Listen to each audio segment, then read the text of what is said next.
High guys, welcome to our YouTube channel R S Putri. আশা করি বিশেষ প্রত্যেকে ভালো আছেন, সুস্থ আছেন। দ্য বিগ ম্যাচ আজকে রয়েছে, 68 নম্বর match. The big match rivalry একটা ম্যাচ রয়েছে আজকে, Chennai Super Kings versus Royal Challengers Bangalore. সেই ম্যাচেরই কভার করবো আমরা, তো অবশ্যই কথা বাড়াবো না, চলুন বন্ধুরা শুরু করবো ভিডিও। তার আগে বলে রাখি, প্রতিবারের মতো অবশ্যই চ্যানেলটিতে যদি নতুন হয়ে থাকেন অবশ্যই চ্যানেলটিকে সাবস্ক্রাইব করে পাশে থাকবেন, আর অবশ্যই ভিডিওটি ভালো লাগলে লাইক এবং কমেন্ট করে আপনার মতামত জানাতে ভুলবেন না।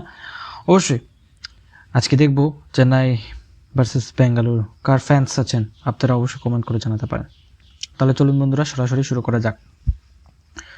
বিগ ম্যাচ রাইভালরি একটা ম্যাচ রয়েছে আজকে, রাইভালরি ম্যাচ, যেটা একটা হাই ভোল্টেজ ম্যাচ বলা যায়, মরণ বাচন একটা ম্যাচ বলা যায়, ডো অর ডাই ম্যাচ একটা বলা যায়। যে এখান থেকে হারবে সে বিদায় নিয়ে চলে যাবে, আর যে এখান থেকে জিতবে তাহলে অবশ্যই সে কোয়ালিফাই করে যাবে। তবে হ্যাঁ, বেঙ্গালুরুর জন্য অবশ্যই একটুখানি হিসেব নিকেশ তো রয়েছে। বেঙ্গালুরুকে আজকের ম্যাচটাতে কমে 18 রানের উপর জিততে হবে। যদি 18 রানের নিচে উপরে জিততে না পারে তাহলে অবশ্যই চেন্নাই কোয়ালিফাই করে যাবে। আর ইনফ্যাক্ট আরেকটা কথা হচ্ছে, যদি আজকে চেন্নাই কোনো কারণবশত হেরে যায় তাহলে ধোনিদের যারা ফ্যান্স, ধোনির ফ্যান্স যারা রয়েছেন তারা খুবই কষ্ট বা হতাশা হবেন। আর বিরাট কোহলির ফ্যান্সও যদি হেরে যায় সেটাও তারা হতাশায় আবারও হতাশা হবেন। তো কার কথায় আমি ছাড়বো, দুজনেরই ফ্যান্স ফলোয়ার অনেক বেশি রয়েছে। সো একটা হাই ভোল্টেজ ম্যাচ, তো ইমোশনের দিক থেকে হোক, ক্রিকেটিং দিক থেকেই হোক, সব দিক থেকে মিলিয়ে একটা হাই ভোল্টেজ ইমোশনাল একটা ম্যাচ হতে যাচ্ছে বলাই যায়। তো ম্যাচটি হবে চেন্নাই স্বামী ক্রিকেট স্টেডিয়ামে, যেটি বেঙ্গালুরুতে অবস্থিত। এটা হোম গ্রাউন্ড। এখানে মাঠের স্ট্যাটসটা একটু বলি। এখানে highest run 287, lowest run 48, highest chase 214 এবং লোয়েস্ট ডিফেন্ডেড 106। তো রান আছে। বেঙ্গালুরুর এই চেন্নাই স্বামী ক্রিকেট স্টেডিয়াম হলো এমন একটা স্টেডিয়াম যেখানে 200 রান তো হয়, 300 হতে পারে যদি কেউ ঠিক করে খেলতে পারেন। এখন আধুনিক ক্রিকেটে 300 ইতিমধ্যে হয়ে যায়। এখানে আপনারা দেখেছেন যে 287 রান নিমেষই হয়ে গেছে। তো 300 হওয়াটাও হবে না তা কিন্তু একেবারেই নয়, হতেই পারে। রেকর্ড ব্রেকিং হচ্ছে অনেক ক্ষেত্রেই। তবে হ্যাঁ, সবথেকে যে ইম্পর্টেন্ট বিষয়টা সেটা হচ্ছে, যাই হোক তার আগে বলে ফেলি একটু, মাঠের যে অ্যাভারেজ স্কোরটা এখানে যদিও সাধারণত 200-এর উপরে দেওয়া, কিন্তু এমনি যদি আমি ফার্স্ট ইনিংস এবং সেকেন্ড ইনিংস অ্যাভারেজ স্কোর ভাগ করি তাহলে first innings average score 169, second innings average score 150, অর্থাৎ এখানে বলা যায় জায়গায় তারপরও 160 উড বি গুড টোটাল। যে কোনো হতেই পারে, could B a good total, কারণ টি-20তে 160 অনেক সময় হয়, এটাই ডিপেন্ডেবল হয়ে যায়।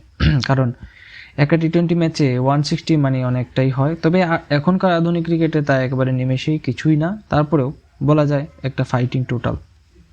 এই মাঠের জন্য তো হবেই না।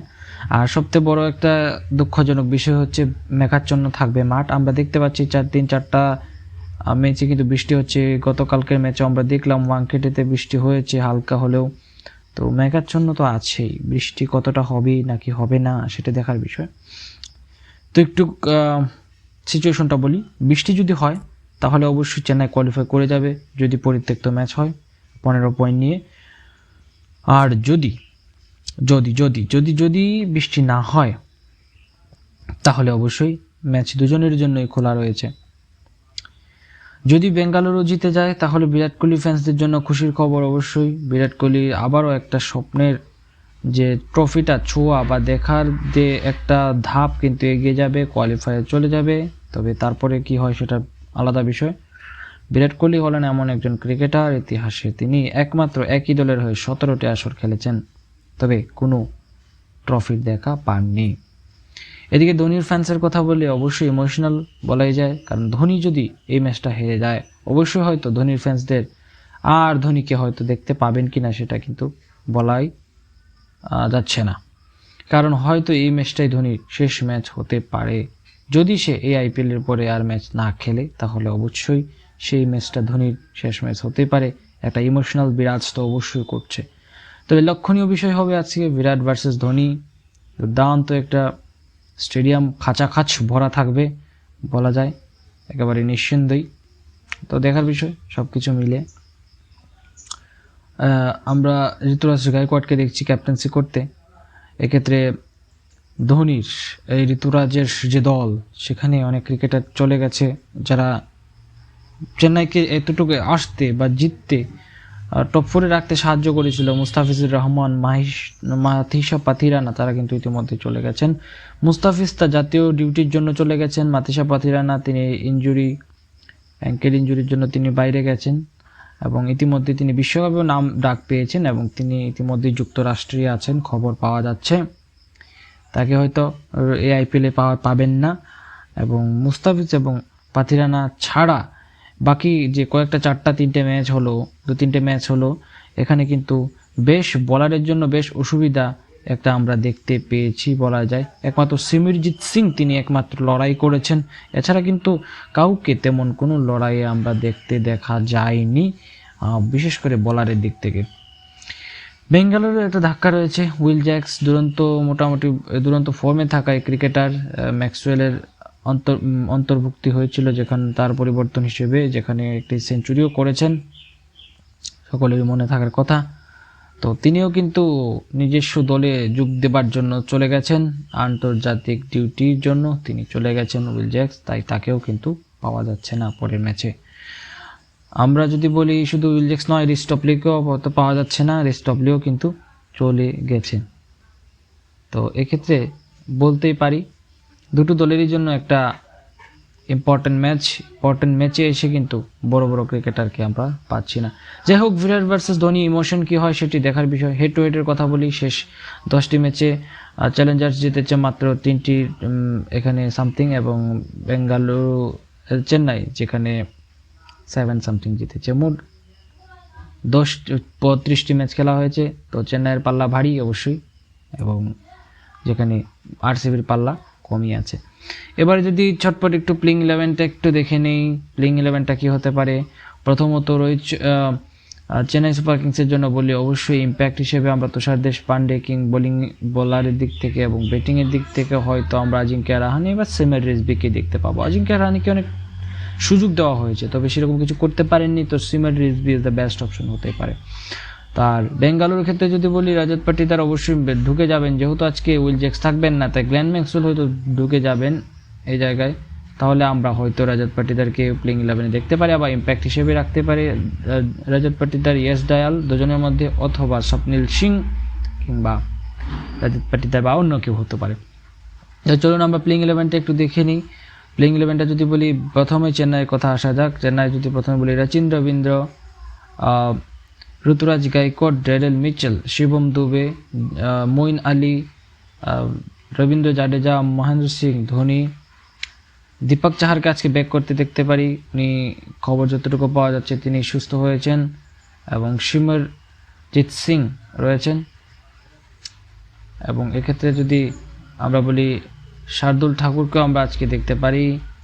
এবং এছাড়া আমরা দেখতে পারি, বলা যায় যে রিচার্ড গ্লেসনকে আজকে আমরা দলে অন্তর্ভুক্ত হতেও দেখতে পারি। তুষার দেশপান্ডেকে আমরা দেখতে পারি, ইম্প্যাক্ট হিসেবে তাকে দেখা যেতে পারে, বা প্লেইং 11-এও আমরা তাকে দেখতে পারি। এক্ষেত্রে যদি বলি, আমরা অনেক ক্রিকেটার, মাহিস থিকসানাকে আমরা দেখতে পারি আজকে, কাউ না কাউকে আমরা দেখবো হয়তো। তারা প্লেইং 11টা কীভাবে সাজায় সেটি দেখার বিষয়, তারা সবাই যেহেতু চলে গেছে। এবং বেঙ্গালুরুর কথা যদি আসি, অবশ্যই বেঙ্গালুরু প্রথমেই বলা যায়, Faf du Plessis, Virat Kohli, Glenn Maxwell, রজত পাটিদার, ক্যামেরন গ্রিন, দীনেশ কার্তিক, অবশ্যই মোহাম্মদ সিরাজ, থাকছেন ইয়াশ দয়াল, লকি ফার্গুসন, করণ শর্মা, এবং আমরা হয়তো স্বপ্নিল সিংকে দেখতে পারি। এই হচ্ছে আপাতত তাদের প্লেইং 11। এছাড়া যদি প্লেইং 11-এ আসার সম্ভাবনা অবশ্যই রয়েছে, আমরা ইম্প্যাক্ট হিসেবে সুয়েশ প্রভু দেশাই আছেন, সৌরভ সিং চৌহান আছেন, তাদেরকে আমরা দেখলেও দেখতে পারি। তবে কতটা সম্ভাবনা তা একেবারেই বলা বাহুল্য নয়, কারণ কতটা তাদেরকে দেওয়া হবে সেটি কিন্তু বোঝা যাচ্ছে না। সো মহিপাল লামরুর আছেন, উনিও সেরকম কিছু করতে পারছেন না, ইম্প্যাক্ট হিসেবে ভালো খেলেছিলেন, তো তাকে ইম্প্যাক্ট হিসেবে আবার আনা হতে পারে। তো তাকে অনুজ রাওয়াত আছেন। তো দেখার বিষয় তাদের প্লেইং 11টা কী হয়। তো আশা করি এই বিগ রাইভালরি ম্যাচ আপনারা দেখবেন সকলেই। তো ভিডিওটি ভালো লাগলে কমেন্ট করে আপনারা জানাতে পারেন যে কে জিততে পারে আজকে রাইভালরি ম্যাচে। আর অবশ্যই ভিডিওটি ভালো লাগলে একটি লাইক এবং একটি কমেন্ট করে আপনার মতামত জানাতে পারেন। আর চ্যানেলে যদি কেউ নতুন হয়ে থাকেন চ্যানেলটিকে সাবস্ক্রাইব করে পাশে থাকবেন। তো সকলে ভালো থাকবেন, সুস্থ থাকবেন। এরকম আরও নিত্য নতুন ভিডিও পেতে আমাদের চ্যানেলকে সাবস্ক্রাইব করে বেল বাটনটি অল প্রেস করে রাখবেন।